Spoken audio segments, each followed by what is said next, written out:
వి gold trusted gold buyers. మీరు తాకట్టు పెట్టిన బంగారాన్ని విడిపించి ఈ రోజు ఉన్న మార్కెట్ ధరకు కొనబడును. ఒక అమ్మాయి పెళ్ళైన కొద్ది రోజులకే సూట్ కేసు సర్దుకొని ఇంటికి వచ్చేసిందంట. ఎక్కడికి? పుట్టింటికి వచ్చింది. తల్లి ఏం చేసింది? తను చేయి పట్టుకొని వెంటనే వంట రూమ్లోకి తీసుకెళ్ళి 3 గిన్నెలు పెట్టింది సార్. ఒక గిన్నెలో ఏం చేసిందంటే క్యారెట్, ఒక గిన్నెలో కోడిగుడ్డు, ఒక గిన్నెలో కాఫీ గింజలు కలిపింది సార్. కాఫీ గింజలు కలిపిన తర్వాత హాఫ్ అన్ అవర్కి ఏమైంది సార్? కోడిగుడ్డు ఏమైంది? మెత్తగా ఉండేది గట్టిపడింది, క్యారెట్ గట్టిగా ఉండేది మెత్తబడింది, కాఫీ గింజలు రంగును మార్చేసే స్వభావంతో కలిసిపోయినాయి. గింజల్లో సార్ నీళ్ళలో కలిసిపోయి హ్యాపీ కాఫీ అయిపోయింది. కాఫీ గింజలు కాఫీ నీళ్ళలో కలిసిపోయి టేస్ట్ వచ్చేసింది. చూడమ్మా, మీ అత్తగారింట్లో గట్టిగా ఉంటే మెత్తగా ఉండు, మెత్తగా ఉంటే గట్టిగా ఉండు. కాఫీ గింజలు అంటే మీ కాఫీలో ఉన్నట్టు గింజల్లాగా ఆ నీళ్ళలో కలిసి ఎలా టేస్ట్ ఇస్తుందో అందరిలో కలిసిపోయి సంతోషంగా బతుకమ్మ అని చెప్పిందంట సార్ ఆ మహాతల్లి. అటువంటి కథలు చెప్పేవాళ్ళు ఎవరున్నారు? ఎవరు లేరు సార్. ఇప్పుడు అదే కదా ఇప్పుడు వచ్చింది. కూతురు వచ్చిందా కానీ మీరు అన్నట్లుగా కూర్చోబెట్టి నచ్చే. అవును సార్. ఇప్పటికైనా అత్తవారిలే నీకు శాశ్వతం చెప్పే తల్లిదండ్రులు లేరండి. తగ్గింది. ఇప్పుడు కూడా కూతురు రాగానే వాడిని వదిలిపెట్టి మేము ఉన్నాం కదా అని సపోర్ట్ చేసే తల్లిదండ్రులు ఎక్కువ. వాళ్ళకన్నా పక్కన ప్రేరేపణ ఎక్కువైపోయింది సార్. వీళ్ళ ఆధిపత్యము ఇంటి గుట్టు వ్యాధి రెట్టున్నారు సార్. ఈ మధ్య జడ్జి గారు మాకు ఏదో సమావేశంలో చెప్పారు. ఏమంటే మీరు ఏదైనా సమస్య వస్తే 4 గోడల మధ్య పరిష్కారం చేసుకోండి, లేదా కాంపౌండ్లో పరిష్కారం చేసుకోండి, లేదా ఊర్లో చేసుకోండి, ఊరు బయట దాటి రావద్దండి అన్నారు. ఇప్పుడు ఏమవుతుంది సార్? ఇంటి గుట్టు 4 గోడల దగ్గర అయిపోయింది. అంటే దీనివల్ల ఎవరికి మనశ్శాంతి లేదు సార్. పాపం అనుకుంటామే కానీ వాళ్ళు తొందరగా కలుసుకుంటారు, తీరిగ్గా పశ్చాత్తాపడుతున్నారు సార్. కరెక్ట్. ఇది అంటే దానివల్ల ఏమైందంటే సార్ చెప్పాను కదా sir, morning darling evening divorce. అంటే దీనికి ఏం చేయాలంటే సార్ వాళ్ళు ఆలోచించుకోగలగాల. ఉమ్మడి కుటుంబ వ్యవస్థ పూర్తిగా కొలాప్స్ అవడం దీనికి ప్రధాన కారణం అని చెప్పొచ్చు. కానీ ఆర్థిక కారణాల నేపథ్యంలో, ప్రపంచీకరణ నేపథ్యంలో, బతుకు తెరువు నేపథ్యంలో వాళ్ళు ఏమని గతంలో ఒక 200-300 సంపాదిస్తే సార్ హ్యాపీ ఇంటిల్లిపాది సంతోషంగా ఎంజాయ్ చేసేటప్పుడు ఇప్పుడు ఏమైంది సార్? అవసరాల కన్నా సౌకర్యాలు ఎక్కువైపోయినాయి, విలాసాలు ఎక్కువైపోయినాయి. అవసరం, సౌకర్యం, వినోదం, విలాసం అంతే. దాంతో ఆదాయం తక్కువైన ఏమైందంటే టోటల్గా దాని మీద అంటే హద్దు మీరినటువంటి కోరికలు ఉంటాయి కదా సార్, అంటే స్థాయికి మించి వాటి వల్లనే అనేక రకాల ఇబ్బందులు వస్తాయి సార్. దాని ప్రకారంగా తీసుకుంటే సార్ ఇప్పుడున్నటువంటి పరిస్థితుల్లో ఇంకొక అద్భుతమైన సార్, నేను పిల్లల కోసం మనం ఎక్కడైతే చెప్తుంటామో సార్, మామూలుగా ఒక కొటేషన్స్ నుండి తీసుకుంటా. సిరివెన్నెల సీతారామ శాస్త్రి గారు రచించినటువంటి ఉంది కదా సార్, ఆకాశం నీ హద్దురా అవకాశం వదలద్దురా, నేల విడిచి సాములెన్నో చెయ్యరా, మబ్బుల్లో పరువంతా నీదిరా, నిలబడి తాగే నీళ్లు చేదురా, పరిగెత్తైన పాలు తాగరా, మనసు మైదానము లాంటిదిరా, నిరాశల ఇసుక చల్లితే ఎడారవుతుందిరా, చిరు ఆశల చినుకు కురిస్తే గెలుపు గులాబీ వికసిస్తుందిరా, బ్రతుకంటే బస్తీమే సవాలురా, ఈ ప్రపంచమే మాయాబజారురా, గురి చూసి కొట్టాలిరా, వల వేసి పట్టాలిరా, చుడిలోకి దూకాలిరా, ఎత్తుకు ఎదగాలంటే ఒడ్డుకు చేరాలంటే తడాక మజాక చూపాలిరా, సర సై అంటూ బరిలోకి దూకాలిరా, నుదిటి రాత మార్చి రాయాలిరా, 100 ఏళ్ల అనుభవాలు నీవిరా, అనుకున్నది పొందడమే నీతిరా, నీకున్నది పెంచడమే ఖ్యాతిరా, మనిషి జన్మ మరువలేని ఛాన్స్ రా, ఈ ఛాన్స్ లో జాకుపాటు కొట్టాలిరా, కడలి నడుమ పడవ మునిగితే కడదాకా ఇదలిరా, నీరు లేని ఎడారిలో కన్నీరైనా తాగి బ్రతకాలిరా, అనుకున్న లక్ష్యాన్ని సాధించి అమ్మ నాన్నల్ని గుండెల్లో పెట్టి చూసుకునే బంగారు బిడ్డలు కావాలని మనస్ఫూర్తిగా భగవంతుని, అల్లాని, జీసస్ని కోరుకుంటున్నాను. ఎందుకంటే ఇటువంటి అద్భుతమైన మాట ఒక్కటన్నా ఒక బిడ్డకి లేకపోయినా ఒక బిడ్డకి కనెక్ట్ అవుతుంది కదా సార్. అదే క్రమంలో చెప్తూ యూత్ని ఫస్ట్ ఎంటర్టైన్ చేయడంలో ఆ మహానుభావుడు సిరివెన్నెల రాసినటువంటి ఒక పాటను నేను మాట రూపంలో చెప్తాను. ఫ్రీగా వచ్చే దేన్నైనా చీపో అంటామని, రిస్క్ తీసుకుని ఏదైనా సాధించే వాళ్ళమని, పరిష్కారమే లేని ప్రాబ్లం ఎక్కడ ఉండదని, ప్రతిభను మించిన పదునాయుధం లేనే లేదని, సాగుతున్న రహదారుల్లో మొహమాటం కూడదని, గోచీబెట్టి కాకాబట్టే వ్యవహారం నచ్చదని, ఎంచుకున్న టార్గెట్ తాటే తప్పని, ఆత్మశక్తిపై డౌటే రావద్దని, పడినా లేచి తీరం చేరే కెరటం గొప్పదని, ముందుకు తప్ప వెనకకు మరలని నది మా నేస్తమని, ప్రతి ఓటమిలోనూ గెలుపును చెప్పే పాఠం ఉన్నదని, కాలం కన్నా వేగంగా ఉరికి శిఖరాలెన్నో అధిరోహించే కుర్రతరానికి స్వాగతం, కొత్త స్వరానికి స్వాగతం, రాబోయే రోజుల్లో కాబోయే కాలానికి ఎలాంటి కష్టాన్నైనా తట్టుకొని ఆత్మవిశ్వాసంతో అడుగు ముందుకు వేసే యువతి యువకులందరికీ కూడా పేరు పేరున స్వాగతం, సుస్వాగతం. సార్ చివరిగా చెప్పండి సార్, మీరు అన్ని రాస్తుంటారు, ఇది ఒక హాబీగా పెట్టుకున్నారు సార్, ఇంకా మీకు మనసుకు హత్తుకుపోయిన కవిత చెప్పండి. మనసుకు హత్తుకుపోయిన కవితలు అంటే సార్ ఒక రకంగా అంటే సార్ నేను చిన్నవే ఉన్నాయి సార్. హార్ట్ టచింగ్ అవన్నీ. ఎందుకంటే ఎక్కువ చెప్తే వినేంత ప్రపంచం కాదు. అంతా రియల్ కన్నా రీలును నమ్మే వాళ్ళు ఎక్కువైపోయారు సార్. అందుకే రియల్ కన్నా రియలే ఎక్కువ. ఏం చేయలేము, ఎందుకంటే లైఫ్ రాను బిజీ బిజీ బిజీ జీవితం అంటారు కదా సార్. అదే క్రమంలో వాస్తవం చెప్తున్నాను సార్, మనం మెయిన్ గౌరవించాల్సింది సార్. దయచేసి నా రిక్వెస్ట్ ఏమంటే, కొన్ని తల్లిదండ్రులు హాస్టల్ తీసుకుపోయి బిడ్డల్ని హాస్టల్లో వేసినప్పుడు కొంతమంది అనవసరంగా అన్నం వేస్ట్ చేయడం, ఒక్క మెతుకు రావడానికి ఎన్ని రోజులు పడుతుంది సార్? 6 నెలల పైన. విలువ తెలియట్లేదండి. అందుకే సార్ నేను చెప్తున్నా కదా సార్, అన్నానికి అమ్మకు తేడా ఏమంటే, అన్నం కడుపులో ఉండి కాపాడుతుంది, అమ్మ కడుపులో పెట్టుకొని కాపాడుతుంది అన్నారు. అందుకే మన్నులో నుంచి అన్నం తీసే రైతన్నని ఆ రుణం ఎలా తీర్చుకుంటాం సార్? మన్నులో నుంచి అన్నం తీసే రైతన్న, మండు టెండను కూడా లెక్క చెయ్యకుండా సార్ ప్రాణాలని పనంగా పెట్టి మనకు బువ్వ పెట్టే రైతన్న, ఆకలి పేగులకు ఆసరాగా ఉండే రైతన్న, వాళ్ళ రుణం ఏమిచ్చి తీర్చుకోగలం సార్? ఊరికే చెప్పడం కాదు కానీ నిజంగా చెప్తున్నాను సార్, రైతన్నకు నేను పాదాభివందనం చేస్తున్నాను. ఎందుకంటే నేను కూడా రైతు బిడ్డే కాదండి, ప్రతి ఒక్కడు ఎవరైనా దండం పెట్టాల్సిందే. ఎందుకంటే మనం గతంలో సార్ అన్న దానం చేసేటోళ్ళు కదా సార్, అన్నం ఎడమ్మేవాళ్ళు సార్ అప్పట్లో, పాత రోజుల్లో అన్నదాన సత్రాలు. కాలక్రమేణా ఈ ప్రపంచం వేగంగా పెరుగుతూ ఏమైందంటే, ఇంక మనం ఆ తినే ఆహారంలో కూడా ఏమైందంటే కంప్లీట్గా సార్ రకరకాలైనటువంటి ఫాస్ట్ ఫుడ్స్కి అలవాటు పడిపోయినాం మనం. అది ఉంది. అందుకే నేను అది ఏం చేయలేం సార్, పెద్ద సబ్జెక్ట్ అది. నేను బిడ్డలకు చెప్పేది ఒకటే, ప్రారంభించడానికి ధైర్యం ఉండాలి, కొనసాగించడానికి కృషి ఉండాలి, పూర్తి చేయడానికి పట్టుదల ఉండాలి, అపజయాలు ఎదుర్కోవడానికి దమ్ము ఉండాలి. చదువుకోవడానికి సొమ్ములు కాదురా, దమ్ములు కావాలరా అంటాం సార్. అదే క్రమంలో ఆరాటం ముందు ఆటంకం ఎంత, సంకల్పం ముందు వైకల్యం ఎంత, దృఢ చిత్తం ముందు దురదృష్టం ఎంత, ఎదురీత ముందు విధి రాత ఎంత, నమ్మకం పట్టుదల ఎగిరే ఏలై నీ ఆశల ఆకాశాన్నంత అన్నారు సార్. అందుకే ఒక్కటి సార్, ఆశ చాలా గొప్పది సార్. ఆశ ఉన్నంత, అంటే శ్వాస ఉన్నంత వరకు ఆశ ఉంటుంది సార్. ఇప్పుడు మనం ఎవరన్నా తీసుకుపోయి హాస్పిటల్లో పెడతాం సార్, ప్రాణం ఉన్నంత వరకు ఏం చేస్తాం, డాక్టర్ గారు ఎంత ఖర్చైనా సరే మమ్మల్ని బతికించండి మా వాడిని అని చెప్తారు. ఆ బటన్ వేలో చిటికిన ఇట్లా ఆడించేంత వరకు కూడా మనం ఆశ పెట్టుకునే ఉంటాం. ఎందుకంటే ప్రాణం, ఎందుకంటే సార్ అంత విలువైందనమాట ప్రాణం. ఎందుకంటే మనం పుట్టేటప్పుడు సార్ మనకు ఊపిరి ఉంటుంది, పేరు ఉండదు సార్. చనిపోయినప్పుడు పేరు ఉంటుంది, ఊపిరి ఉండదు సార్. అందుకే మా నరసింహారెడ్డి గారు చెప్తుంటారు, రే మనం పోయే లోపల మన పేరన్నా భూమి మీద ఉండేట్లు బతకండ్రా అని సార్. అదే క్రమంలో మామూలుగా చెప్తుంటాం సార్, ఏమనంటే ఆ పేరు కోసం సార్, ఆ పేరు కోసం అని చెప్పి బతికే క్రమంలో ఆ ప్రవర్తన పరివర్తన ఇటువంటివన్నీ కూడా ప్రభావితం చేస్తాయి సార్.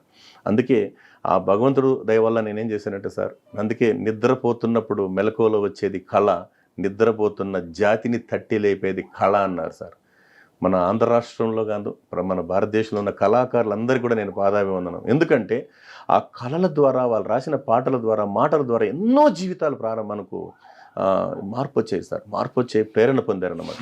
నేను అందులోనూ ఒక పోలీసు ఉద్యోగిగా చేస్తున్నప్పటికీ ఒక మిమిక్రీ ఆర్టిస్ట్గా రాణిస్తూ మోటివేషనల్ స్పీకర్గా, ఎందుకంటే సార్ చాలామంది మహనీయులు రాసిన పుస్తకాలు కొంచెం చదివాను. వాళ్ళ జ్ఞానం అంటే వాళ్ళ దగ్గర జ్ఞానాన్ని కొంచెం షేర్ చేసుకొని, చెప్పాను కదా సార్, ఇలాంటి మహానుభావుల దగ్గర జ్ఞానాన్ని షేర్ చేసుకుంటూ ఏ మాత్రం ఒక చిన్న తీరిక దొరికినా నా ప్రపంచం విద్యార్థి లోకం. అందుకే ఎవరిని అడిగితే కూడా చెప్తాను సార్, నా ఊపిరి ఉన్నంత వరకు విద్యార్థులకే నా జీవితం అంకితం అంటాను సార్. ఎందుకంటే చెప్పాను కదా సార్, పాప రేవతి అంటే నాకు ప్రాణం. ఆమె పేరు మీద రేవతి ఫౌండేషన్ పేరు పెట్టుకున్నాను సార్, అంతే తప్ప అది అంటే పేరు రిజిస్ట్రేషన్ చేశాను కానీ దాని మీద నేను ఎలాంటి అంటే ఫండింగ్స్ అనేవి ఉండవు సార్. కేవలం వెబ్సైట్ స్టార్ట్ చేశాను, www.revatifoundation.org అని. ఎందుకంటే నా ఇండికేషన్స్ చూపించుకోవడం కోసం. ఆ వెబ్సైట్ని కొంతమంది చూస్తుంటారు, అభినందిస్తుంటారు. ఎందుకంటే నా బిడ్డ అంటే నాకు ప్రాణం. అందువల్ల సార్ మళ్ళా కూడా చెప్పాను కదా సార్, నాకు చిన్న పాప మళ్ళీ నా దగ్గరికి వచ్చింది. అంటే ఆఫ్టర్ 10 years తర్వాత వర్ణిక లిల్లియన్ అని బంగారు తల్లి, దాన్ని చూసుకుంటూ, ఎందుకంటే సార్ మనకు ఎన్ని రోజులు భూమి మీద ఉంటామో తెలియదు సార్, అన్నిటికీ గ్యారెంటీ ఉంది కదా సార్, కానీ మనకు లేదు గ్యారెంటీ లేని జీవితం. ఉన్నంత వరకు సార్ నా ప్రొఫెషన్లో ఎన్ని ఇబ్బందులున్నా తప్పదు సార్, కొన్ని మనం ఫేస్ చేయాల్సి వస్తుంది. మా వృత్తి అలాంటిది. ఈ ప్రవృత్తిగా భగవంతుడు ఇచ్చిన వరం, మీ పెద్దల సహకారం, అందులో ఆదరిస్తున్నటువంటి అందరికీ నేను పేరు పైన ధన్యవాదాలు తెలియజేస్తూ, ఇంకా కూడా సార్ చిన్న చిన్న సేవా కార్యక్రమాలు చాలా తృప్తి ఉంటుంది సార్. శ్రీనారాయణ రెడ్డి గారు అంటారు కదా సార్, పరుల కోసం పాటుపడని నరుని బతుకు దేనికని, సాగు నేలకు నీరందివ్వని వాగు పరుగు దేనికని. ఎంత మంచి విషయం సార్ అది. అదే క్రమంలో మనిషి మరణిస్తే శరీరం అంతా మట్టిలో కలిసిపోతుంది, మృగం చచ్చిన చర్మం మాత్రం మృదంగమై బ్రతికుంటుంది. అంటే గొప్ప గొప్ప మాటలు సార్ ఇవి. మన తెలుగు భాషకున్న గొప్పతనం అదే సార్. అదే అందుకే అంటారు కదా సార్, హిమాలయ శాఖకు పట్టిన తేనె పట్టురా నా దేశం వెలుగు, ఆ వెలుగును పిండితే వచ్చేది కమ్మనైన నా తెలుగు.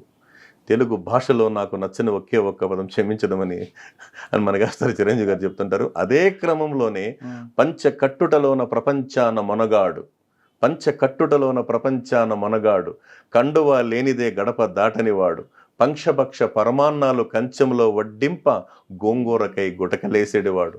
ఎవడయ్యా వాడు, ఇంకెవడు అంటే వాడే మన తెలుగువాడు ఉన్నారు సార్.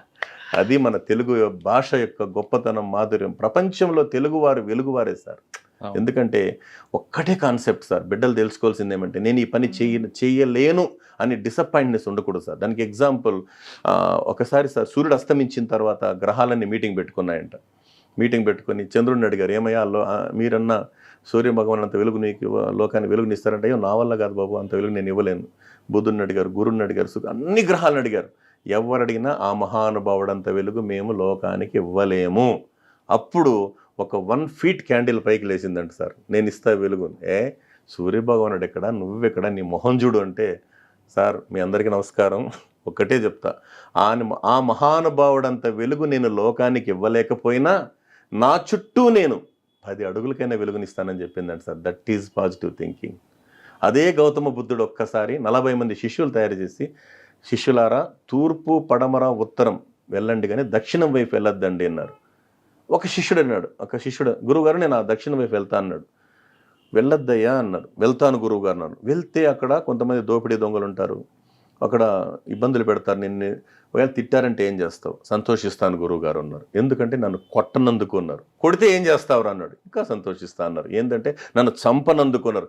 చంపేస్తే ఏం చేస్తారు అన్నాడు. ఇంకా చాలా సంతోషిస్తాను గురువుగారు, ఎందుకంటే మనల్ని మార్చడానికి, మన బ్రతుకుల్లో వెలుగు నింపడానికి వచ్చిన ఒక మహానుభావుడిని చంపేసినామేని చెప్పి సిగ్గుతోనన్నా నేను చనిపోయిన తర్వాత వాళ్ళు మారతారు గురువు గారు అన్నారండి సార్.